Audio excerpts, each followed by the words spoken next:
Hey everyone, Reese here, and welcome back to Reese, my second channel, which has just been rebranded. It used to be called Reese Rambles, but yeah, I didn't want to cause any confusion with my weekly podcast, which is called Reese Rambles, because I want to start using this channel for more kind of off-the-cuff stuff and unscripted videos and that kind of thing, which is exactly what this is.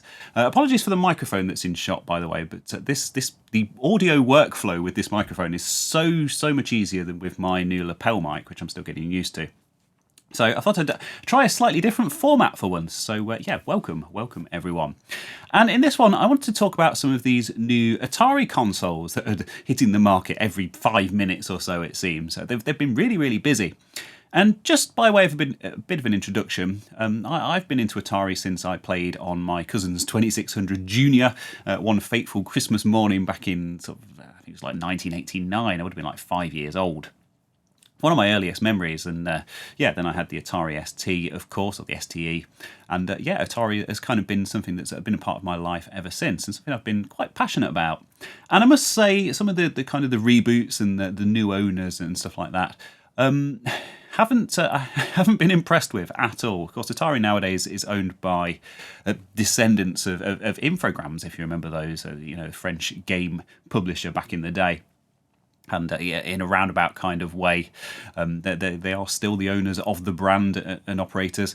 And yeah, in recent years, they've been talking about crypto stuff and opening hotels in Las Vegas and all that kind of stuff. And of course, it's all just been rubbish. But last couple of years, they seem to be actually putting out some good stuff. And a lot of it. And I just kind of wanted to talk about what some of that was and how it all works and yeah, and all that. And the bigger picture. So yeah, I'm going to cover some of the new Atari consoles here, and I'm going to do it in this slightly different format, which should hopefully make my life a bit easier to get the information out there. And yeah, I hope you enjoy. So yeah, let's get started with console number one. So I wanted to give this one a bit of a special mention, really. This is the Atari VCS. And it's one that I do actually own one of these, oddly enough, and it's sat in the box since I bought it a year or so ago when they had a sale on and they were selling them off cheap. And it was looking like they were going to be discontinuing it. And I'm actually not really sure whether they have officially discontinued it or not yet. I can't seem to find any kind of word on that. I think the software updates and things are still supported and they're still releasing games and things for it. But whether they're going to be selling the hardware for much longer, I don't know. And I am going to be doing a longer video on this on my main channel on Control-Alt-Reese because, like I say, I've got a pristine one that's untouched, and I want to go through the setup process, talk a bit about the software environment that runs on there, and some of the games and things that you can get for it. And I think that'd be quite an interesting thing to look at from someone who knows absolutely nothing about these. But yeah, the background information on this one is that this was actually it was a crowdfunding thing. It was an Indiegogo campaign that was started way back in 2017, and I remember I very nearly backed it at the time, and I didn't. I probably should have done because it would have been quite cool to get in on day one with this, but. It's the Atari VCS, of course. It's named after and somewhat styled after their original 1977 console, which of course became the 2600 a bit later on.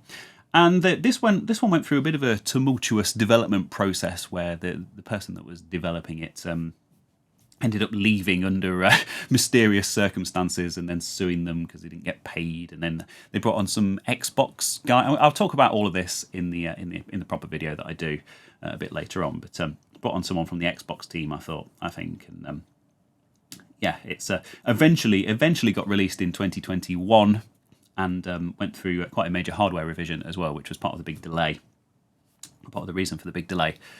So it's actually an AMD Ryzen PC, and it's got upgradable RAM and SSD in it. So it's got 32 gig of onboard fixed internal storage, and it's got 8 gig of DDR4 RAM. Like I say, it's an AMD Ryzen CPU and GPU. It's one of their combined. I think they call it the APU. And it has its own storefront and its own operating system on it. So this thing runs Linux. This is actually just an x86 PC, essentially. Runs its own customized distribution of Linux, which is all Atari branded, and has its own storefront as well. So you can go on there and you can buy games. And of course, you've got all the old Atari classic games on there.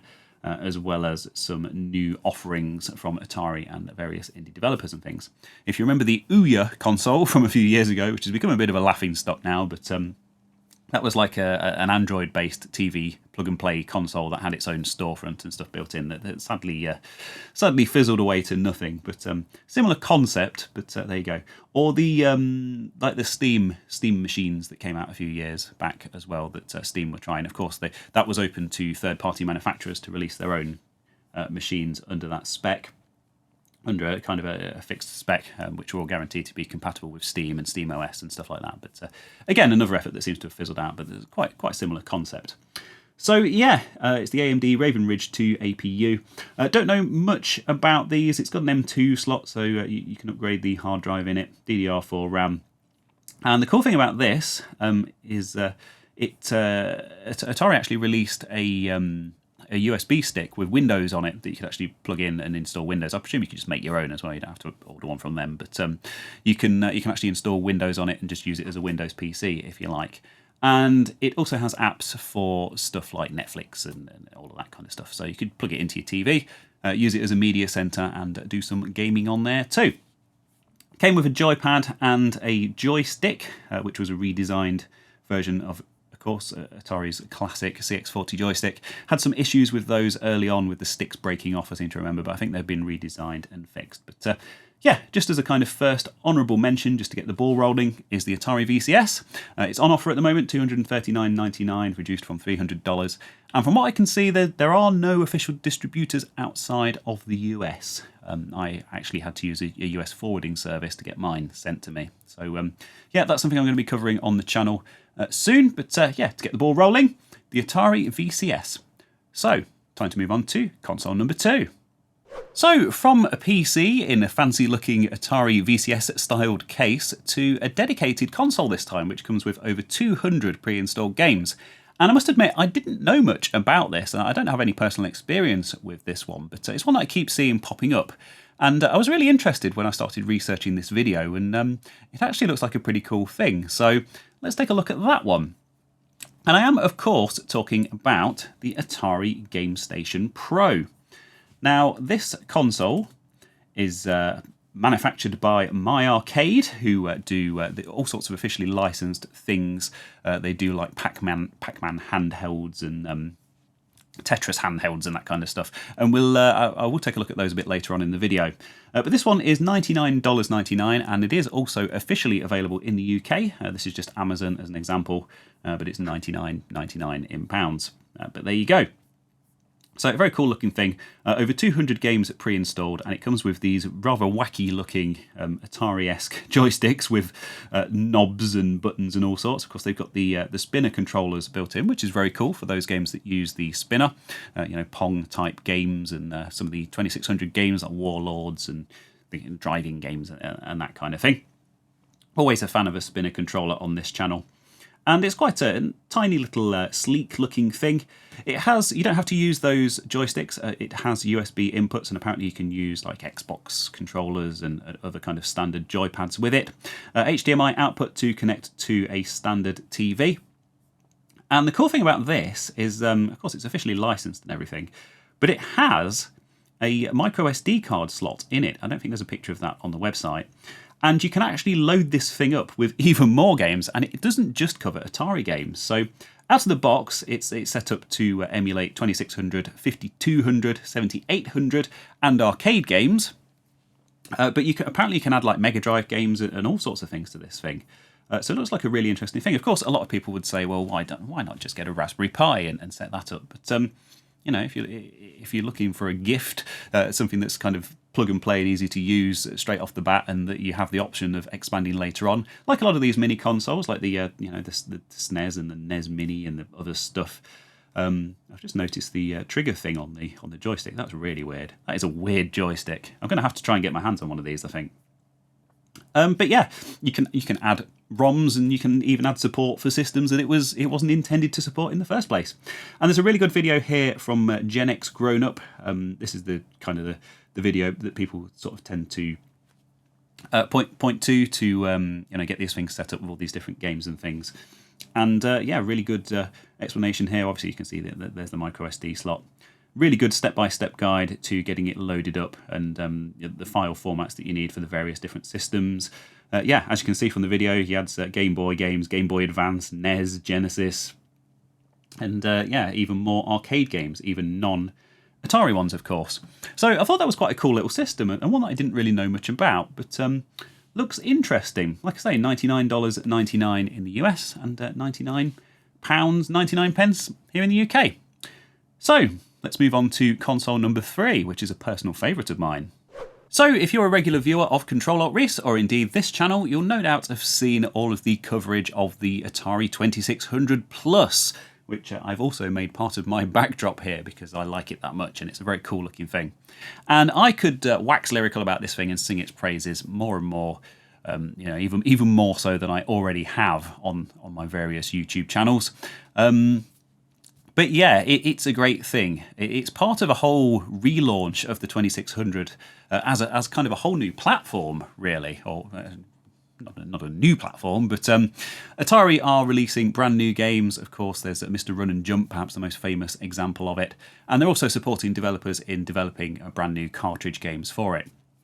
And this is, of course, an entirely cartridge-based system by design. So yeah, this has been developed by a company called Plaion. And an awful lot of love and attention has gone into this. I actually listened to a podcast interview recently on the Retro Hour with Ben Jones, the guy that created this thing. Very, very passionate about Atari history and all that kind of stuff. And really, really good to hear. A bit more expensive than the previous offering, the Gamestation, and less capable as well, really. I mean, this thing just runs 2600 and 7800 games, and currently there's no way to modify it to run anything else. Also doesn't run anything from SD card or preloaded ROMs or anything of the sort. Just literally runs cartridges. And Atari have, of course, been releasing new cartridges. We've got there's the 4-in-1 with the paddle controllers. There's a 10-in-1 game cartridge included. And yeah, like I say, Mr. Run and Jump and a couple of other kind of re-releases. Berserk. And a load more in the pipeline as well. Recreated CX40 joystick, which is absolutely fantastic. I recently reviewed that. It feels just like the original. They've done a really great job of that. And yeah, they've recently been testing a new firmware update which adds some new functionality. They're talking about adding scan lines and 1080p output support and compatibility for like modern homebrew games and things that they were having some issues with. I personally think it looks fantastic on the shelf. It's a really solidly built thing. It's really nice. I actually discovered from that interview that I listened to, that I mentioned, that it has the same number of ridges on the top. So the actual ridges on the top of the console, they even copied that from the original. Of course, it's slightly scaled down. It's 80% of the size, but I think everything is quite nicely in proportion. They've done a great job of that. So big fan of this thing. Of course, HDMI output, like I say, at the moment that's currently 720p, but they are looking at adding 1080p output support and effects like scan lines and things like that, like I mentioned. And if you want the very, very pure, very raw cartridge experience of the original console, but you want it to work on a modern display, this is very much the one to get. And if you have a collection of 2600 and or 7800 cartridges already, yeah, it's pretty much a no-brainer, really, because it's such a cool thing. A really, really big fan of this one in particular. So, all that said, I guess we should move on to... Did I talk about the price? Maybe I didn't talk about the price. $129.99 on the Atari US website. And again, this is one that is officially available in the UK. Currently on offer, it's £94.20 on Amazon for some reason. And also officially available in the UK are the Berserk and Mr. Run and Jump cartridges, the extra CX40 joystick, the paddle controller pack, and all of that stuff. So yeah, quite easy to get hold of. And yeah, really nice thing. Nice bit of hardware, that. So yeah, let's move on to console number 3. So the next one on the list, I guess technically isn't a console. It's actually a computer. And it has been announced that it will be released this year on the 28th of March. And it's made by a company called Retro Games Limited, who have a lot of experience making other mini consoles and stuff like that. And I am, of course, talking about the Atari 400 Mini. And yeah, this is a really interesting looking thing. So it's absolutely tiny. It's, you know, kind of fits in the palm of your hand, a Raspberry Pi sized thing. As you can see, compared to the size of the joystick there, which I guess is, I don't think, obviously nobody's had their hands on one yet, so I'm not sure if it's original size. It would make sense that it would be though. So obviously, then it just goes to show how tiny this thing is. And of course, the 400 and the 800 were Atari's original 8-bit home computers that were released in 1979, I believe. And that went on, they were on sale in various forms until like 1992, and they did the XL range, the XE range, and the XEGS, and all of those great machines. Probably, if I was pushed, I would say my favourite range of machines from Atari.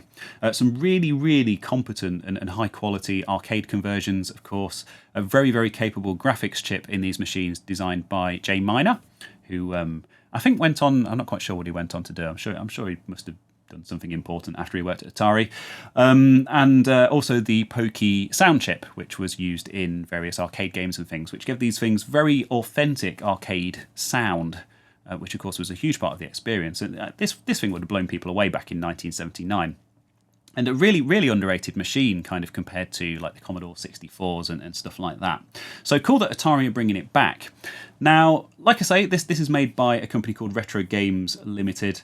They also made a Commodore 64 Mini, the C64 Mini. They made an A500 Mini, which of course is a mini version of the Amiga 500. They also did a full-size version of the C64, which has like a full working keyboard and stuff, which is really cool. So the thing about these mini consoles is obviously they look like computers, but they don't actually have working keyboards. But they do have USB, so you can plug a USB keyboard into them. And they've not really sort of released too many details on this thing yet. Like I say, it's available on the 28th of March this year. And it comes with 25 classic games installed. They haven't released a full list yet, but it does include Mule, which is a fantastic 4-player game. I imagine you don't need 4 of the actual, the proper joysticks. I imagine with it being USB, it should support other joysticks. I think that's the case with the other mini consoles that they make. And you can also includes Berserk Lee, which is Bruce Lee. I guess they couldn't get the license, so they've had to rename it. Millipede, Miner 2049, Star Raiders 2, and the games that you own from a USB stick. So yet another one that you can actually load up your own games on if you have the ROMs and things. So that's really cool to see. And this includes like rewind and save state functionality, which the 2600 Plus doesn't. So it's got your obligatory HDMI output at 720p, and I don't know what else to say. Oh, it does say compatible with many USB game controllers. There you go. Oh, and you can save it's got save slots, so you can save your progress in games and stuff as well, even if the games didn't originally support that. So a very cool looking little thing, and obviously it's on the computer side of things rather than the console side of things, so a very noteworthy thing. And looking forward to that one. I'm not sure if I'm going to pick one up. Interesting thoughts and discussion around Retro Games Limited and some of their actions in the past and stuff. But that's outside the scope of this video. I'm sure you can find that information if you want to go and look for it. I just kind of want to focus on the hardware here. But cool looking thing, available later on this year. And for my very last console, I have something that's very recently been announced, but there aren't actually many details about what it's going to be yet. But it does look very cool. So let's move on to the next one. So my last console for this little roundup is something brand new that's coming out later on this year. Again, no details on this one because it has literally only just been announced, but there have been some pictures and there is some real life hardware that we do have some photos of and a couple of bits of information. So very cool one to look at. And this one's really weird and really interesting, and it's one that I'm actually quite keen to get my hands on and have a play with as soon as I can because it does look very cool. So this is the Atari Gamestation Portable, and this is made by My Arcade, who made the Gamestation Pro, of course, that I featured earlier on. And if it's anything like that, it's going to have loads of cool features and ability to load up your own games and stuff like that, which is absolutely fantastic. They're well known for sort of high quality hardware and stuff. They also do these Pocket Player, this Pocket Player kind of range of machines, which are sort of officially licensed games. They do Street Fighter and Pac-Man and all that kind of stuff. They do these mini arcade machines as well under the My Arcade brand, and they're a bit cheap and cheerful, but they're sort of quite fun little things, and certainly not terrible and badly made. So quite cool that they're behind this thing. But the console itself, it has a 7-inch screen, So it's going to be, I mean, a 7-inch screen is what, about like Switch size, I guess, which is quite substantial for compared to some of the smaller stuff that they do, quite substantial for a handheld console. And this thing has a paddle controller built in, a trackball controller built in, and a numeric keypad built in. And yeah, it's you've got all your Atari bases covered with that, and that's really cool because obviously the spinner controller, as used in some of the iconic Atari arcade games like Pong and Tempest 2000, obviously used as a driving controller as well. You can use it as a steering wheel in driving games for various platforms, 2600 and 5200 and whatnot. On the subject of the 5200, of course, it's got that numeric keypad on it, which the 5200 controllers famously had on. Although perhaps better known on the Jaguar, of course, that had the keypad thing on it as well on those controllers. So yeah, will it have compatibility with Jaguar games? That would be very interesting because, of course, we've got the Big P MU Jag emulator nowadays, which is very good. But yeah, it looks like a quality piece of hardware actually. Of course, it's got a D-pad controller as well, as you would expect with these things. The trackball appears to light up. Yeah, so first time I've seen a trackball on anything, let alone a handheld, for a very long time. Obviously, people remember trackballs from kind of the 80s and the 90s, laptops, and a lot of people still use them on the desktop today instead of a mouse. But very cool, obviously, stuff like Missile Command. I mean, the trackball's by far the best way to play it, so... yeah, really looking forward to that. It looks like a cool thing. And of course, yeah, they also make the Gamestation Pro and the arcade machines and stuff. So just got a bit of coverage here from Time Extension, and this was just something that was shown at CES. No release date or pricing or information on bundled games yet. I think they've made some vague noises about it, including over 100 popular games or something. But yeah, still very early on in the life cycle of this one. But one that I'm very much looking forward to, like I say.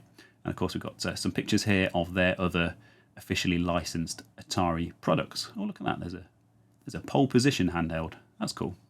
Yeah, I like that. So yeah, that's kind of Atari's current lineup of offerings. I think that covers everything. I'm not quite sure, but yeah, that's certainly the ones that I found and that I am particularly specifically interested in.